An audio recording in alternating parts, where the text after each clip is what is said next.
Queridos, sem nos alongar mais, eu gostaria de convidar os irmãos a abrirem as suas Bíblias no livro de Neemias. O livro segundo nos escreve Neemias, capítulo 1. Livro de Neemias, capítulo 1.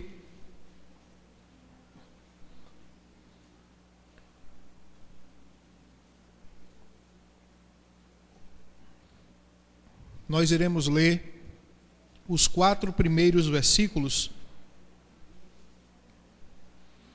deste livro.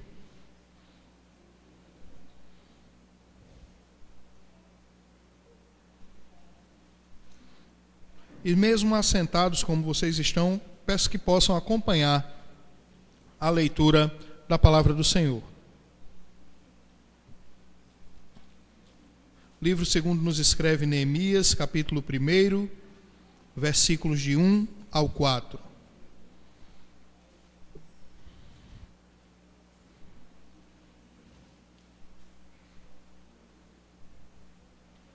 Assim nos diz a palavra de Deus, Neemias capítulo 1, versículos de 1 a 4.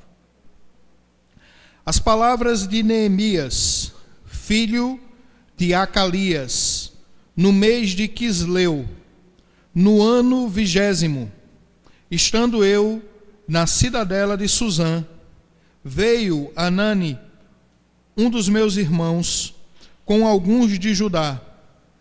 Então lhes perguntei pelos judeus que escaparam e que não foram levados para o exílio, e acerca de Jerusalém.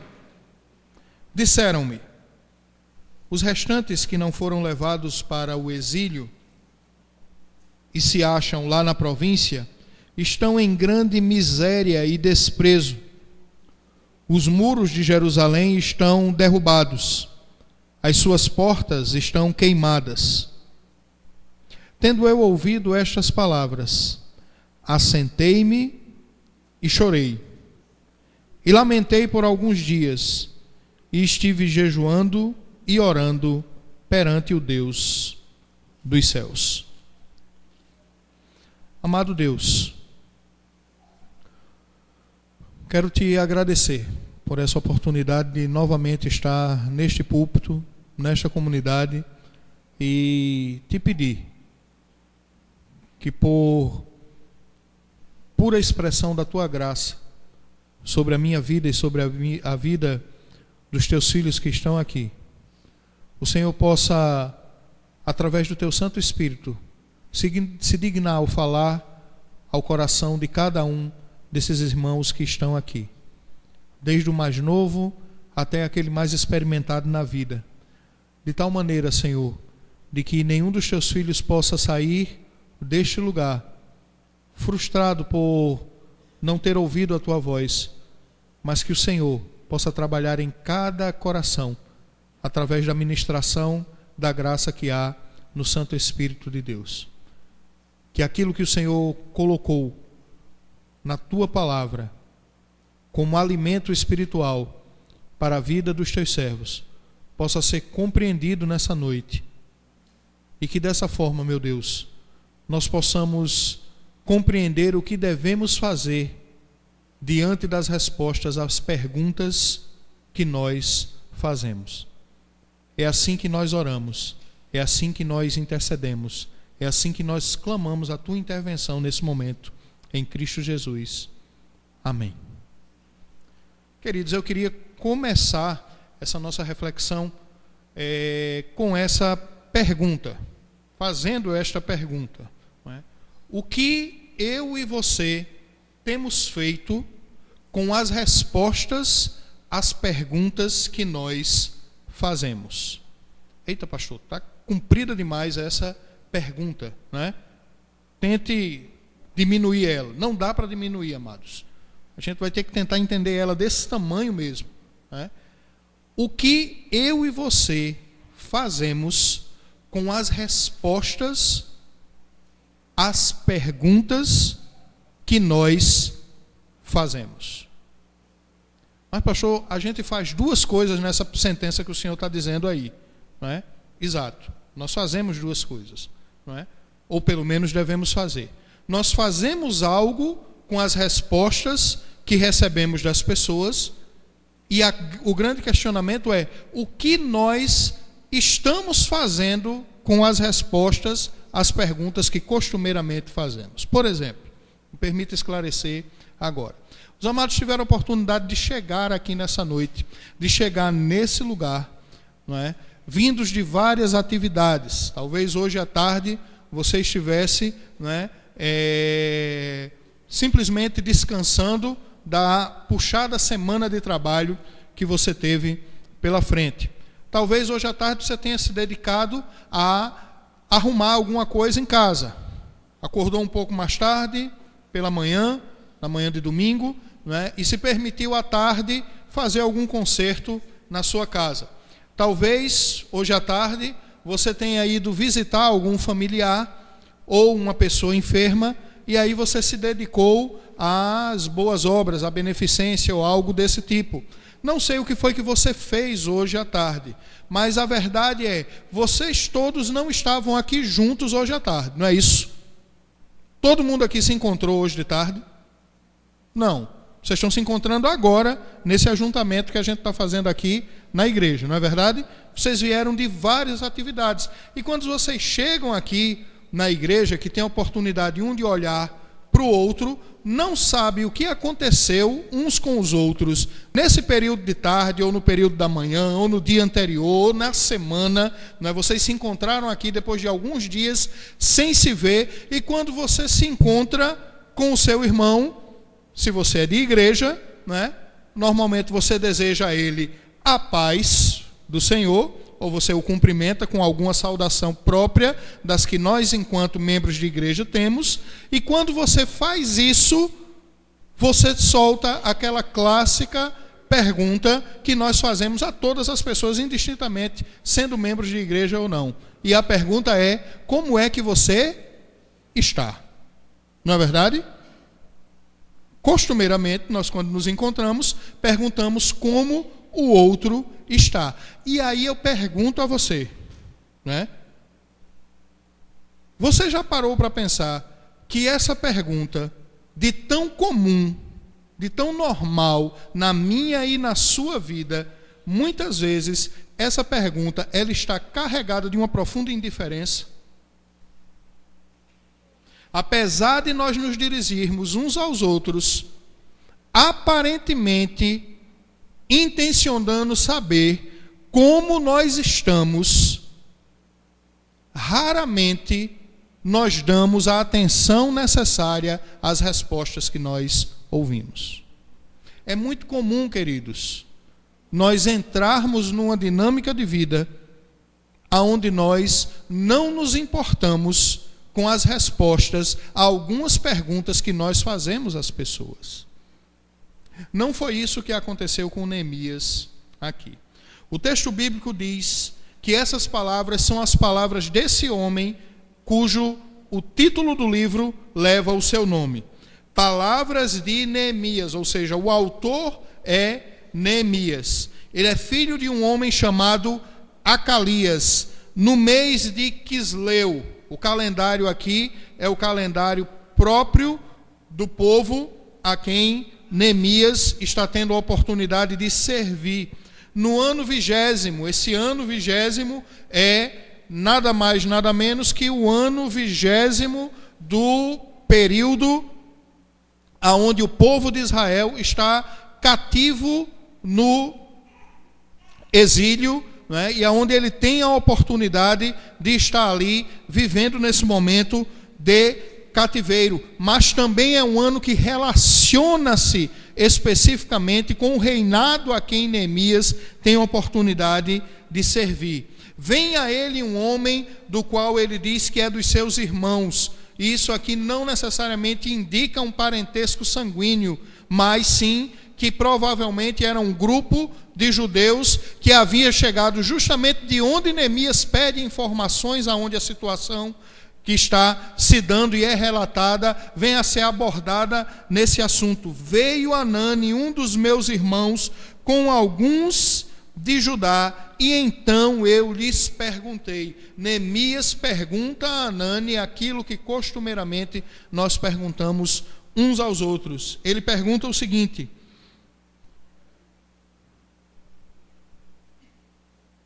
como vão os judeus que escaparam e que não foram levados para o exílio, e como vai Jerusalém?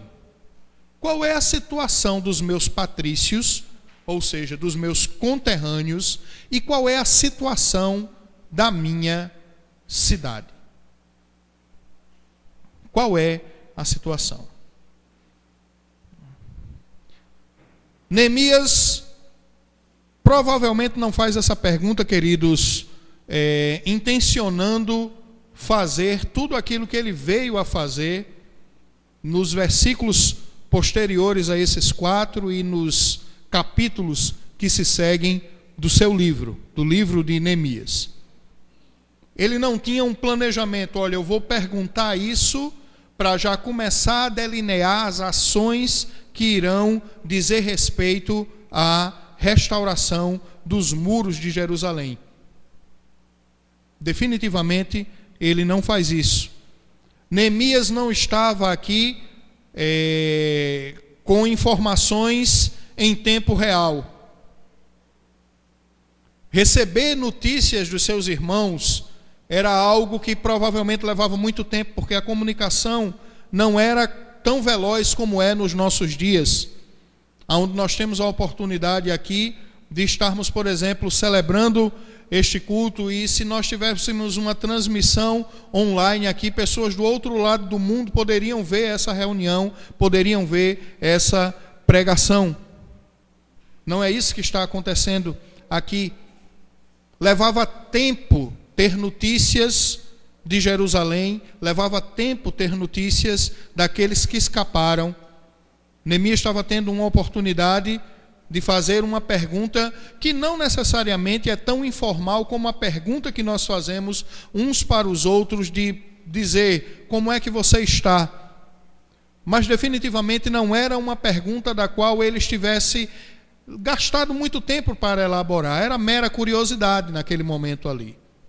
Ele queria saber como estavam os seus conterrâneos, ele queria saber como estava a sua terra. Mas é interessante que a resposta de Hanani pega Neemias de jeito.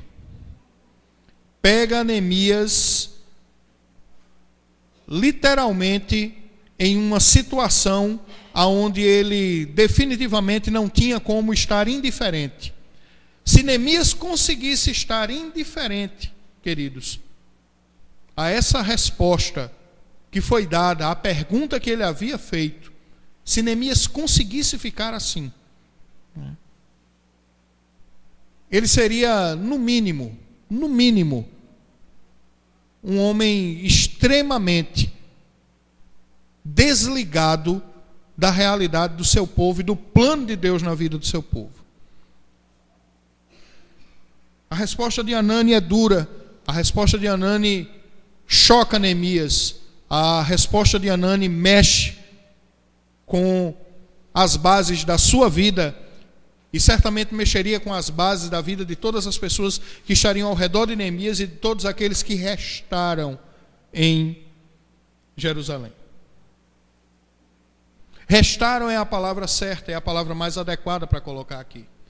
Neemias diz: como estão aqueles que escaparam? O que ficou em Jerusalém, de acordo com a descrição, por exemplo, do profeta Jeremias, não eram pessoas das quais tivessem sequer forças para poder reedificar uma cidade. Ficaram em Jerusalém idosos, ficaram em Jerusalém pobres e miseráveis, ficaram em Jerusalém pessoas que não eram saudáveis, ficaram em Jerusalém alguns órfãos que não podiam ser levados cativos à Babilônia, ficaram em Jerusalém pessoas suficientes para que aquela cidade viesse a ser considerada uma cidade fantasma. O que ficou em Jerusalém não era digno de ser chamado povo. O que ficou em Jerusalém era de fato o que Neemias descreveu aqui na sua pergunta. Foi os que escaparam, foram os que restaram. Foi isso que ficou ali em Jerusalém. E é dessa forma que Anani os descreve. Os restantes que não foram levados, ou seja, há uma intencionalidade aqui, eles não foram levados, eles eram peso na bagagem dos babilônios. Eles eram definitivamente refúgio do qual não valeria a pena tê-los somado dentre as suas cartas de opções para poder servir como escravos ali na Babilônia. Aqueles restantes que se acham na província estão em grande miséria e desprezo. E essa resposta certamente dói no coração de Neemias, porque Neemias, nesse tempo aqui, e se você tiver a curiosidade de ler o restante desse capítulo, nessa época, ele era copeiro do rei. E como copeiro do rei, Neemias tinha uma função essencial. Neemias tinha uma função estratégica. Ele era aquele homem a qual todo o alimento, toda a dieta do rei passava antes por ele. A dieta do rei passaria antes pela prova de Neemias, para que este não viesse a ser envenenado ou tivesse o dissabor de comer uma comida que não gostasse. Neemias, de certa forma, era o paladar do rei. Nada chegava ao rei sem antes passar por Neemias. Era homem de confiança do rei.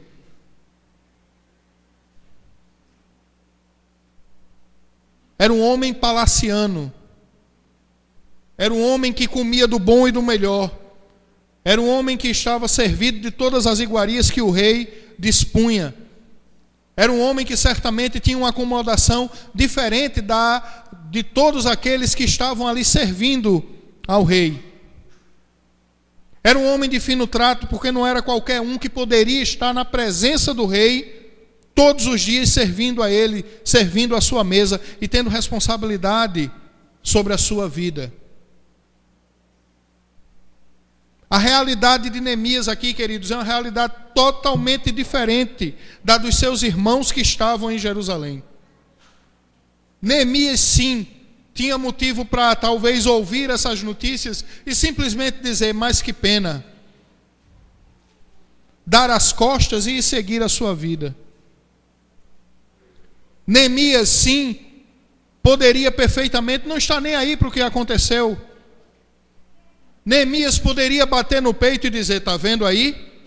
É nisso que dá não obedecer a Deus. Porque não obedeceu a Deus, a mão de Deus está pesando sobre a vida deles agora. Neemias poderia perfeitamente passar de largo em meio a tudo isso, fazer de conta que não ouviu e dizer, é mesmo, Anani, vamos orar por eles, dar as costas e simplesmente não se envolver com absolutamente nada. Mas nesse instante, Neemias está estrategicamente posto na cena da história para ser movido pelo Espírito Santo de Deus e fazer algo com a resposta que tinha lhe sido dada. A pergunta que nós nos fazemos nessa noite é: o que temos feito com as respostas às perguntas que nós fazemos? Quando eu e você perguntamos sobre o estado de alguém, ou sobre uma situação, ou sobre uma terra, ou sobre algo do qual em algum momento foi marcante nas nossas vidas,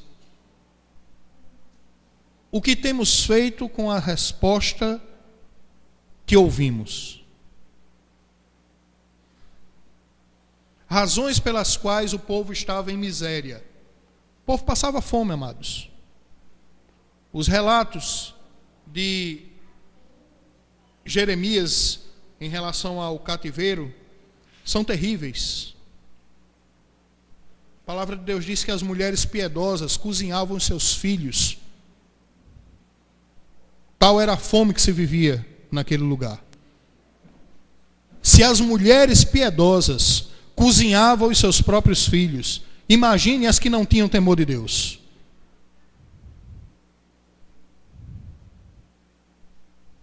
Não havia mais muros na cidade, ou seja, não havia cidade. As portas, que era o lugar onde os anciãos se reuniam para tomar as decisões e legislar sobre o povo, as portas estavam queimadas. Não havia justiça naquela terra. A lei do mais forte prevalecia e a necessidade de sobreviver se sobrepunha até mesmo contra aqueles que eram familiares próximos, como uma relação de mãe com filhos. A situação era de miséria, a situação era de desprezo. Quem passava por Jerusalém ria, os inimigos riam de Jerusalém. E tudo isso se deu porque o povo de Jerusalém de fato pecou contra Deus, se afastou de Deus, adorou os deuses da sua terra, deixou de guardar o sábado do Senhor, o dia do Senhor, deixou de adorar a Deus na sua casa, no seu santuário, abandonou a lei de Deus, passou a adorar os deuses da terra, passou a contrair núpcias, como nós vemos no livro de Esdras, com mulheres de povos que não temiam a Deus, e os seus filhos passaram a nascer também não temendo a Deus e não tendo referencial de temor de Deus, porque a linhagem estava misturada. Mas muito mais que isso, porque homens que deveriam guardar o observar da lei de Deus abandonaram a lei de Deus. E o Senhor veio com mão forte, mão de juízo, sobre a vida de gerações atrás gerações, que negligenciaram a palavra do Senhor e o temor do Senhor. E em consequência disso, tiveram sobre si o jugo pesado de um povo que não temia a Deus. Agora, os inimigos deste povo, que não tiveram a oportunidade de executar esse juízo, porque foi uma nação estrangeira que executou este juízo. Agora, eles os veem e eles os desprezam. Mas Deus não permite que o seu filho exilado, Neemias, fosse mais um dentre os muitos que desprezaram a Jerusalém. Quando essas palavras chegam aos ouvidos de Neemias, a reação de Neemias é imediata. Tendo eu ouvido estas palavras, assentei-me e chorei, e lamentei por alguns dias, e estive jejuando e orando perante o Deus dos céus. Neemias literalmente cai, queridos. Ele se senta, ele reflete na dor de saber que os seus estão em miséria, estão sendo desprezados. Ele não fica indiferente, ele não fica se vangloriando do que tem. Ah não, ó, tá vendo aí? Porque eu sou fiel, não é? Eu estou aqui no palácio e eles estão lá na miséria. Não, Neemias não faz isso. Aqui a questão é o povo de Deus, é o povo de Neemias. Ele se senta, ele chora, ele lamenta por alguns dias. E enquanto ele está ali, refletindo sobre tudo aquilo, e chorando, e lamentando, ele chega à seguinte conclusão. Neemias chega à conclusão de que não existe nenhum expediente, por mais terrível que seja na terra, que os céus não tenham solução para esses expedientes. Neemias não vai procurar de imediato o seu rei, que tinha poder para mudar essa situação. Não. Neemias não vai procurar autoridades mais próximas para chegar e dizer, dê um jeitinho ali na situação, pelo menos dos meus aparentados que ainda estão por lá em Jerusalém. Não. Ele não escolhe confiar na comitiva de Hanani, ele não escolhe confiar nos poderes a quem ele tinha oportunidade de servir agora naquele reinado ali. Ele não escolhe confiar em absolutamente nenhum expediente que possa ser feito aqui na terra. Mas ele resolve conversar com o Deus dos céus. Sabe por quê, irmãos? Porque o Deus dos céus tinha promessa sobre a vida do seu povo. Porque o Deus dos céus tinha dito que levantaria um povo da descendência de Abraão e que deste povo sairia aquele que abençoaria todas as famílias da terra. Neemias, ele olha para a palavra de Deus, ele olha para o passado, para as promessas feitas a Abraão, ele olha para o futuro, as promessas de redenção e de que o libertador e o salvador viria da linhagem de Abraão, e ele diz: Jerusalém, Israel não pode ficar sem terra, não pode ficar sem gente, não pode deixar de ser povo. Neemias, ele se lembra do que está prometido na palavra, e agarrado à palavra ele diz: eu vou clamar ao único que tem o poder de reverter a situação de miséria e de desprezo em que o meu povo está. Neemias recorre ao Deus dos céus. Se você olhar os demais versículos, hoje à noite, enquanto chegar em casa, antes de dormir, numa hora em que você se aquiete, e se você for ver dos versículos 5 até o versículo de número 13, você verá que é justamente isso que Neemias fala em sua oração. Ele clama ao Deus que um dia tinha dado promessas a este povo. Recorda-te, Senhor, das promessas que fizeste ao teu povo. Ele não bate no peito para se vangloriar de sua santidade ou de sua obediência, para desprezar o seu povo que está em miséria, não. Mas veja o que ele diz no versículo número 7: temos procedido de todo corruptamente contra ti, não temos guardado os mandamentos, nem os estatutos, nem os juízos que ordenaste a Moisés, teu servo. Neemias se identifica com o pecado do seu povo, e ele diz: o pecado deles é o meu pecado. A miséria deles hoje é a minha miséria de alma. O desprezo pelo qual eles estão passando hoje é o desprezo que eu sinto.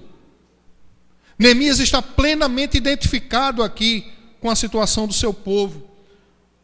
E ele vai clamar ao seu Deus, como está aí no versículo número 8: lembra-te da palavra que ordenaste ao teu servo Moisés, dizendo: se transgredirdes, eu vos espalharei por entre os povos, mas se converterdes a mim e guardardes os meus mandamentos e os cumprirdes, então ainda que os vossos rejeitados estejam pelas extremidades do céu, lá os ajuntarei e os trarei para o lugar que eu tenho escolhido, para ali fazer habitar o meu nome. Neemias se apega à palavra, queridos.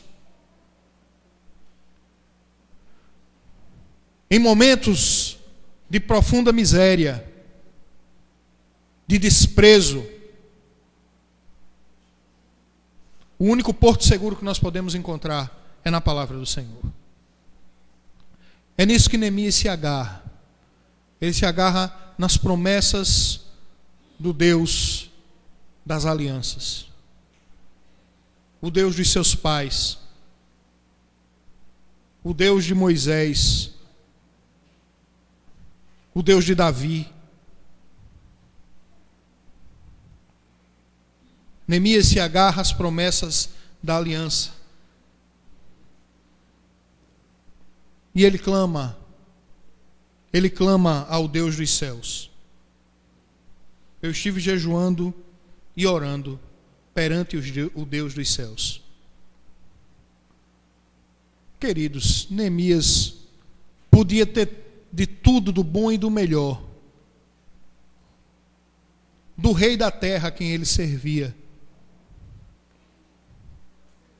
Mas ele escolhe não pedir favores a ninguém nessa terra, mas a reivindicar as promessas, as gloriosas promessas do Rei dos Céus. Não como alguém que tenha direito a essas promessas, não, mas como alguém que confia no Deus poderoso, capaz de fazer com que uma nação que não era mais considerada nação, e um povo que podia ser qualquer ajuntamento no mundo, menos cidadãos de uma terra próspera, ele prefere confiar nesse que tinha poder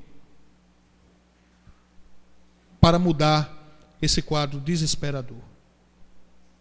E dessa forma, Neemias nos ensina nessa noite lições que são essenciais para que nós não venhamos a nos esquecer da responsabilidade que temos diante de Deus e de uns para com os outros.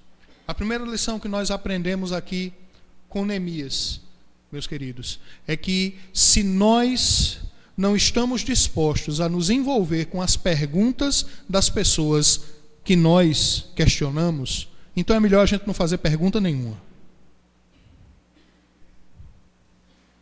Meu irmão, se é para perguntar para quem está aí do seu lado, ou para quem você for cruzar nessa porta, como é que ele está, sem estar disposto a pagar o preço de ouvir pelo menos, e de sinceramente se envolver e orar por essa pessoa, é melhor não perguntar nada. É melhor não perguntar nada. Sabe por quê? Porque quando a gente faz uma pergunta, a gente precisa estar preparado para pelo menos prestar atenção na resposta. Para pelo menos isso, queridos. Pelo menos isso. Sabe por que Neemias se sentou, chorou e lamentou aqui? Ele se sentou, chorou e lamentou porque ele prestou atenção na resposta à pergunta que ele fez. Então a primeira coisa que Neemias nos ensina aqui, meus amados, é que alguém de fato, sintonizado com o Deus dos céus, ele presta atenção à resposta que faz, às respostas que as pessoas dão às perguntas que ele faz. A segunda coisa, Neemias nos ensina o valor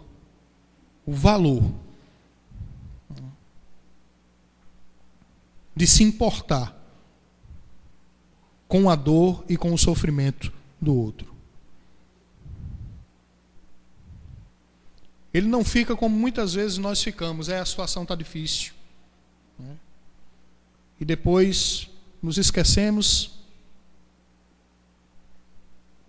e vamos cuidar dos nossos próprios problemas. Não. A resposta de Hanani tomba Neemias. Literalmente ele precisa sentar para dar prosseguimento a tudo aquilo que estava por acontecer aqui. Neemias senta. Ele cai dessa posição altiva de copeiro do rei, de homem próspero em terra distante,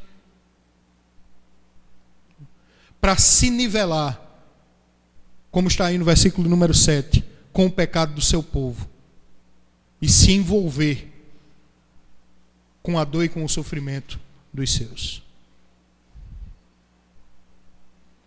Neemias nos ensina de que, como homem de Deus, eu e você precisamos nos envolver com aqueles que dizem respeito à família de Deus. E a terceira coisa que Neemias nos ensina aqui, queridos, é que antes de que nós venhamos a confiar em qualquer que seja o expediente, o artifício, a pessoa que possa nos ajudar nessa terra, nós devemos voltar as nossas expectativas e esperanças ao Deus dos céus.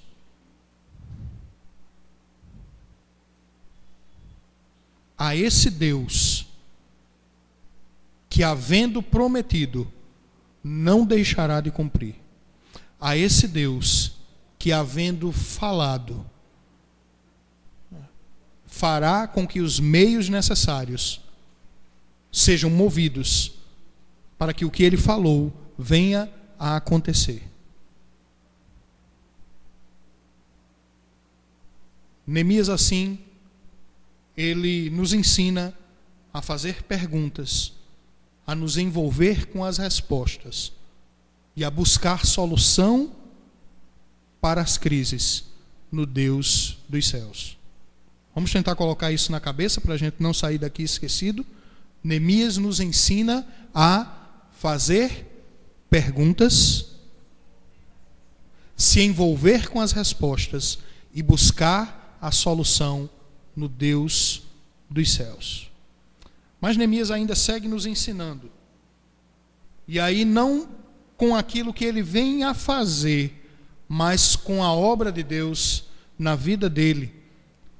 E de acordo com aquilo que gente, bem antes de pastor Alexandre Mendonça, bem antes de pastor Cláudio, bem antes de qualquer outro pastor que você já tenha tido a oportunidade de conhecer ou ouvir pregar aqui, teve a oportunidade de ser ministrado pela palavra de Deus e a desenvolver uma teologia que aponta no exemplo de Neemias uma ligação direta com a pessoa de Jesus Cristo. De que maneira Neemias nos aponta para o Senhor Jesus. Em Neemias nós vemos aquilo que a teologia bíblica chama de tipo, ou uma espécie de antitipo. Então a Bíblia ela está cheia de tipos de Cristo, modelos, pessoas ou situações que apontam para Jesus Cristo. Por exemplo, todo ritual do tabernáculo, todo ritual do templo aponta para a centralidade da pessoa de Jesus Cristo, todos os ritos que aconteciam ali. E dessa forma a teologia bíblica tem identificado não só eventos, não só situações, mas especialmente pessoas que tipificam Jesus Cristo. E aqui Neemias, ele nos aponta também para o Senhor Jesus. E de que maneira ele nos aponta para o Senhor Jesus? Ele nos aponta para o Senhor Jesus quando ele, ao se envolver com o problema dos seus, mostra que Jesus Cristo, ele se compadece dos nossos pecados, assim como Neemias se compadeceu do pecado dos seus irmãos e se identificou com aquele pecado, Jesus Cristo também se compadeceria dos pecados do seu povo. Neemias nos aponta para Jesus Cristo ao mostrar que a restauração de uma Jerusalém terrena era essencial no plano da graça de Deus, queridos, para que de fato o Messias pudesse vir a ser natural daquela nação. Como é que Jesus Cristo nasceria num Israel que não existiria? Não havia como. Para que o Messias viesse a nascer, séculos mais tarde, era necessário que houvesse uma Jerusalém existente na terra. E quando Neemias se levanta para fazer a obra de Deus, para cumprir com o plano eterno de Deus, de envio do Messias para o seu povo, obra essa que depois desse evento que vocês têm visto aqui, leva apenas 52 dias para que os muros de Jerusalém sejam edificados, uma construção recorde. Meus amados, Neemias, ele nos aponta para o Senhor, para o Senhor Jesus Cristo, ao mostrar que o Deus das alianças, Ele cumpre as promessas das alianças que Ele faz com o seu povo.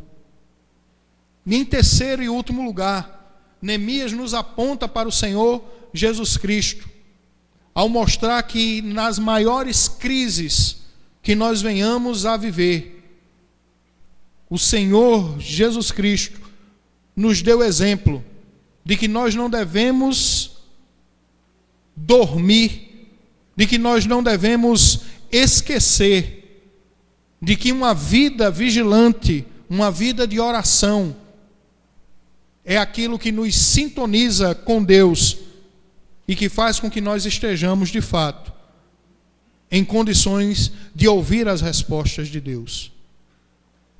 Neemias, ao se colocar como intercessor pelo seu povo, ele cumpre aquele papel de Cristo que intercede por nós diante do Pai.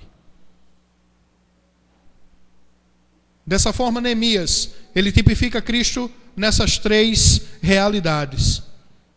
A realidade primeira de um Deus que cumpre as suas promessas. A realidade de um Deus que se compadece das fragilidades e das fraquezas do seu povo.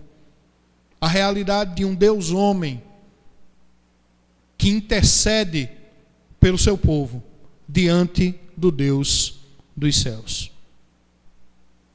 4 versículos com lições tão preciosas para as nossas vidas. Meus amados, gostaria de finalizar essa minha reflexão antes de orar pelos irmãos, lembrando uma outra pergunta que foi feita há muito mais tempo do que até mesmo que aconteceu aqui nesses 4 versículos que nós tivemos a oportunidade de ler. Mas eu não sei se você lembra, há um diálogo entre Deus e um dos filhos, um dos 2 filhos de Adão e Eva, que ele é no mínimo inquietante e que nos faz refletir sobre a pergunta que Neemias fez e a resposta que Neemias veio dar a essa pergunta que ele mesmo havia feito.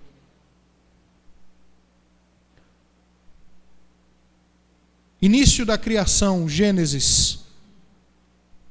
Por motivos de ciúme, Caim mata o seu irmão Abel. Não podendo se esconder daquele que tinha poder para julgar aquela situação, Caim ouve a pergunta que definitivamente, amados, nós precisamos atentar para que Deus está fazendo essa pergunta para nós o tempo inteiro. O tempo inteiro. E Deus chega para Caim e pergunta: aonde está quem? O teu irmão. Aonde está o teu irmão? E qual a resposta de Caim? Sou por acaso eu tutor do meu irmão? Não é? Em português mais clássico e requintado, Caim dá uma resposta, não é? Inaceitável. Puxando para uma linguagem bem nossa, seria como Caim dizer o seguinte: e eu tenho nada a ver com ele? O que é que eu tenho a ver com meu irmão?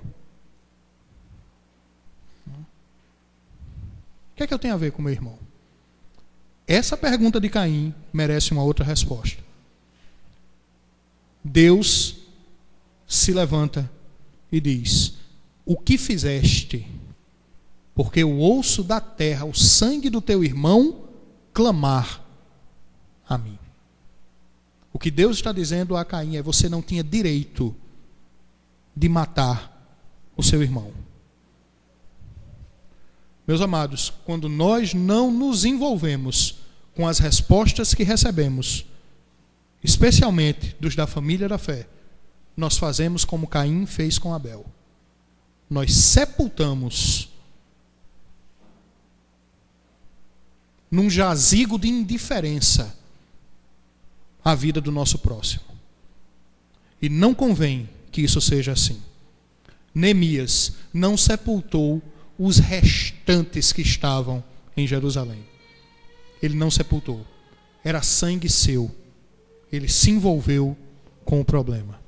E que nessa noite, assim como Cristo se compadeceu dos nossos pecados e se envolveu com as nossas dores, que nós, de fato, evidenciemos a vida de Cristo em nós, não sendo indiferentes às respostas às perguntas que nós fazemos. Que o Senhor, pois, nos fale ao coração, através da sua santa palavra.